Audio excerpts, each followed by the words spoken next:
आपको यह तो पता ही रहा होगा कि गुरचरण नायक नाम के जो पूर्व विधायक है मनोहरपुर के, उन पर और उनके पूरे काफिले पर नक्सली हमला हुआ। लेकिन इसके बाद आज सियासत भी चरम पर रही।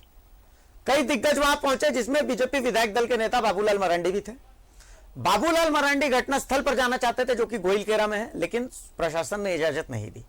जिसके बाद बाबूलाल मरांडी सोनुआ स्थित पूर्व विधायक के आवास में जाकर के उनसे मिले और उसके बाद फिर वहां से वापस लौट गए, लेकिन घटनास्थल पर नहीं गए। घटनास्थल पर डीजीपी गए। तमाम चीजें हुई। आज की तमाम अपडेट्स एक बार इस रिपोर्ट में आप देख लीजिए। पूर्व विधायक पर नक्सली हमला, किसी तरह विधायक ने बचाई जान, 2 बॉडीगार्ड शहीद, 1 गार्ड घायल।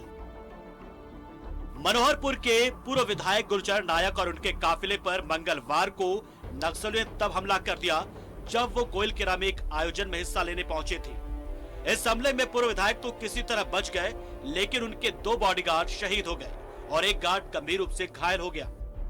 गांव में हो रहा था इस तरह, पहले भी होता था, पहले भी हम जाते थे। वो बहुत आज से 42 साल हो गया वो कार्यक्रम, और हम ही जाते हैं, क्योंकि उसका जो भी जब से स्कूल चल रही है, जब से +2 विद्यालय का स्थापना हुआ, उसी समय से ही हम जाते हैं वहाँ। कुछ मतलब बाबूलाल मरांडी जी भी, उनको भी दर्द हुआ सुन करके, सहानुभूति देने के लिए आ रहे हैं या कुछ करने के लिए, उसे राजनीति करने के लिए नहीं आ रहे हैं। अभी राजनीति करने की घड़ी नहीं है। जनता का सेवा में जो हमसे बन पड़ता हम वही करते हैं।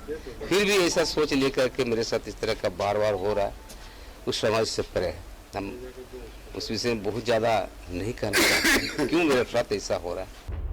वहीं इस मामले पर अब सियासी रंग भी चढ़ता जा रहा है। इस मामले को लेकर गोइलकेरा पहुंचे पूर्व मुख्यमंत्री सब बीजेपी विधायक दल के नेता बाबूलाल मरांडी को पुलिस ने रोक दिया। इस दौरान यहाँ हाई वोल्टेज ड्रामा भी देखा गया। बीजेपी के कार्यकर्ता नारेबाजी करने लगे। ना हुई तो हमारे विधायक से बात हुई, उन्होंने घटना को थोड़ी बहुत बताया, लेकिन वो रो रहे थे, पूरे डरे हुए थे, सहमे हुए थे। हमने कहा कि आप चिंता मत करो, मैं आता हूँ सवेरे, तो घर आऊँगा, तो घर पर ही रहूँगा। और कल हम चायबासा के एसपी से बात करने की हमने कोशिश की, अपने पीए को हमने बताया उनको टेलीफोन लगाओ, तो टेलीफोन उठा नहीं रहे थे। फिर हमने कहा कि उनको आप मैसेज कर दो, मैसेज भी किया, तब भी बात नहीं हुई। अभी वो थोड़ा देर पहले ही घाटी उतर रहे थे, उस समय एसपी का टेलीफोन आया, इसलिए आया तिवारी के टेलीफोन पर कि हमारे बारे में उनको मना करिए कि उधर नहीं जाए, हम लोग चक्रधरपुर ही विधायक को बुला। भाई ये तो बता देनी चाहिए ना हेमंत सोरेन की सरकार, तो चक्रधरपुर के बाद जो शासन है वो उग्रवादियों की है, हेमंत सोरेन की नहीं है। वहीं पूर्व विधायक से मिलने कई बड़े नेता पहुंचे, सबने गुरचरण नायक का हालचाल जाना। आप देखें, सबसे पहले यहाँ पर गुरुगुरु सबसे बड़ा घटना घटी। गुरुगुरु उस समय भी भारतीय जनता पार्टी के नेताओं के साथ इस तरह से व्यवहार किया गया, इन लोगों से मिलने नहीं दिया गया। आज भी देखिए बाबूलाल जी आ रहा है, इसका मतलब इस सरकार में कानून व्यवस्था कहीं नहीं, कुछ भी नहीं है। और जिस तरह से आशंका जता रहा है कि नहीं 25 किलोमीटर के घटना हो सकती है, तो यहाँ से पूर्व विधायक जब जाएंगे मिलने के लिए, क्या घटना नहीं हो सकती। रांची से हमारे जो पूर्व सीएम जो थे बाबूलाल मरांडी जी, वो भी आए हुए, उनको भी वहाँ थाना में, चक्रधरपुर थाना में उनको रोक दिया गया है। ये तो गलत है। अब हमारा कार्यकर्ता उनका पूर्व विधायक से मिलने के लिए आ रहे हैं, उसको मिलने नहीं दिया जा रहा, वजह क्या है? नक्सलियों ने इस वारदात को अंजाम देकर कानून को खुली चुनौती दी है और यकीनन पुलिस भी नक्सलियों को मुंहतोड़ जवाब देने की तैयारी में है। न्यूज़ 11 भारत के लिए चक्रधरपुर से रुपेश प्रधान की रिपोर्ट। अब जो जानकारी हमें मिली, ये मिली कि दोनों जो जवान शहीद हुए हैं, रात भर उनका शव वहां पर पड़ा हुआ था गोइलकेरा में। किसी तरीके से सुबह उस शव को निकाला गया, मतलब ये तो स्थितियां हैं। अब मैं उस शहीद जवान, देखिए पूर्व विधायक की बात हो रही है, सबकी बात हो रही है, मैं एक शहीद जवान के गांव की स्थिति आपको बता देता हूं, घर की स्थिति इस रिपोर्ट में दिखा देता हूं। एक बार रिपोर्ट जल्दी से दिखाइए, तब मैं एक बार वापस से चर्चा पर आ जाता हूं। एक बार रिपोर्ट दिखा दीजिए शहीद के परिवार की स्थिति पर। चक्रधरपुर के गोइलकेरा में नक्सलियों से लड़ते लड़ते शहीद होने वाले शंकर नायक के गांव में मातम पसरा हुआ है। शंकर नायक पूर्व विधायक गुरचरण नायक के बॉडीगार्ड थे। शंकर नायक के 2 भाई बहन। शंकर नायक की शादी हो चुकी है, पहला बेटा 8 साल का और दूसरा 5 साल का है। पूरे घर का खर्चा शंकर नायक के पैसे से ही चलता था। अब शंकर नायक के शहीद होने के बाद घर वाले चिंतित हैं कि आखिर घर का खर्चा अब चलेगा कैसे। घर की हालत बेहद खराब है, अंतिम संस्कार तक के पैसे नहीं। तो लड़ाई करते करते तो वो तो मर गया है, तो वो लोग क्या करेगा। और जो कुछ करना है तो करा था, तो वो तो मर गया। तो उसको कुछ सरकार से मिलना चाहिए। उसका काज, जो काज होगा उसका भी पैसा है, कमाना वाला वही था। हम लोग तो बुढ़ा आदमी है, हम क्या कमाएंगे अभी।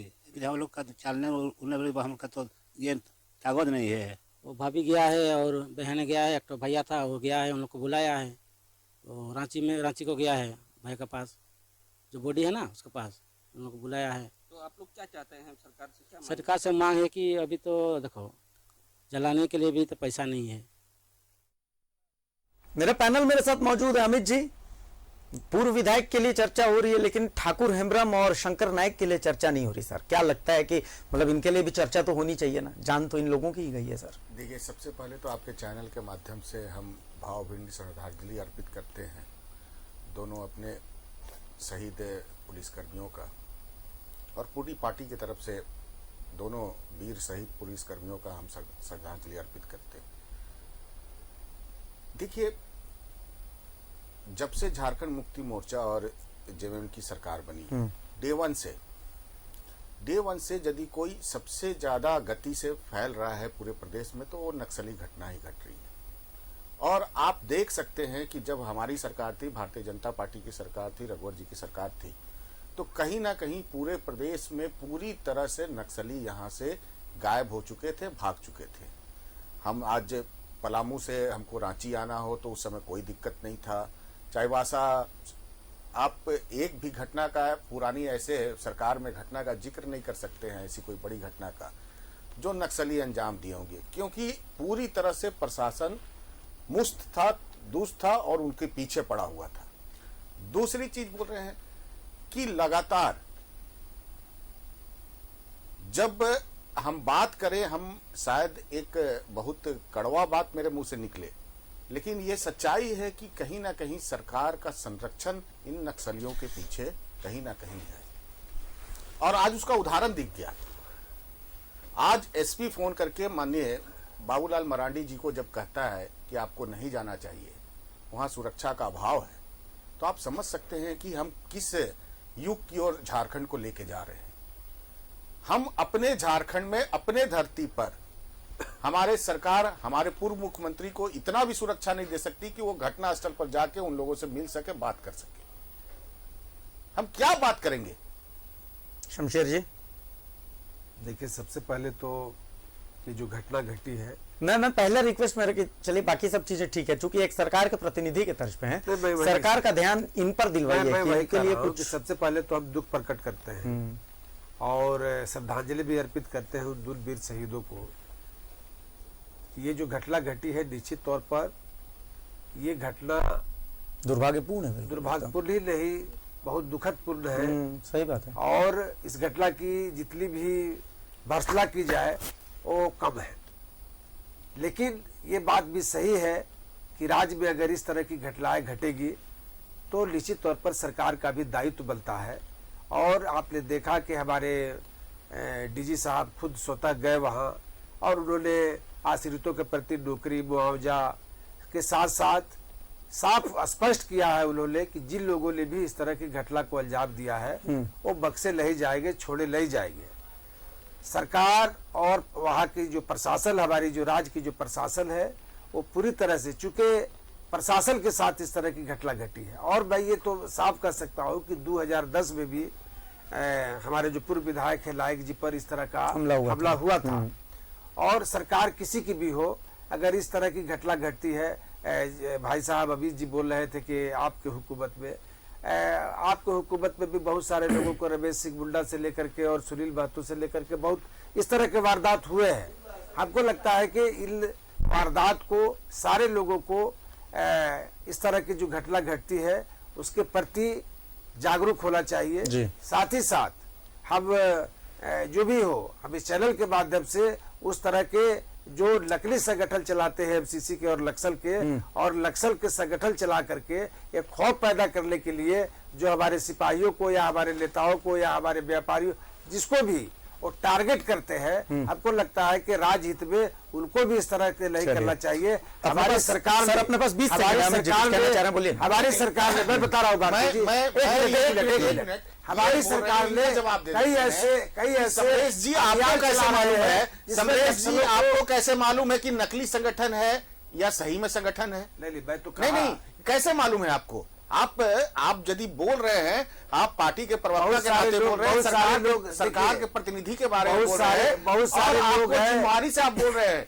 कि नकली संगठन है। नकली संगठन है तो इसको किसने पैदा किया? इस 2 साल में बहुत सारे पैदा किया, सरकार ने पैदा किया, आप सरकार पर चले जाते हैं। आप लोग को हर चीज सरकार पर चले जाते हैं। आज के डेट में हर चीज सरकार का एक जब शुरू करेंगे ना, चलिए शुरू करेंगे, समय नहीं रहिएगा किसी आप हमारे सरकार पर समय पूरा हो चुका है। लेकिन मैं आप दोनों से एक रिक्वेस्ट करता हूँ, आप दोनों से एक रिक्वेस्ट है। देखिए, गुरचरण नायक जी की अगर चर्चा हो रही है तो ठाकुर हेम्ब्रम की भी चर्चा कीजिए और शंकर नायक साहब की भी चर्चा कीजिए। सामने शहीद परिवार की पूरी तरह से चर्चा कर रहा हूं। बिल्कुल। और मैं तो सरकार हमारी सरकार ने तो परिजनों को नौकरी भी मिले, नौकरी उनका भी नौकरी इस तरीके से कुछ व्यवस्था कीजिए। इनका कोई है नहीं सर, इनका कोई है नहीं। तो बिल्कुल बिल्कुल, चलिए, बहुत शुक्रिया आप दोनों का। चलिए, बहुत शुक्रिया आप दोनों का, बहुत शुक्रिया कि आप इस चर्चा में शामिल हुए, इस चर्चा में आपने हिस्सा लिया। देखिए, हम तो बात कर रहे हैं गुरचरण नायक जी की बात हो रही है, बहुत अच्छा है, लेकिन शंकर नायक साहब और ठाकुर हेम्ब्रम, इन दोनों की भी चर्चा होनी चाहिए।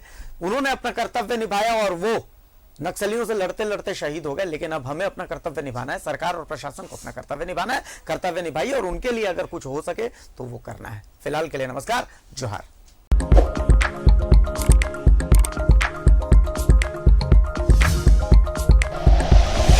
Like and share videos, subscribe करें हमारा चैनल और प्रेस करें बेल आइकॉन। न्यूज़ 11 भारत, सच है तो दिखेगा।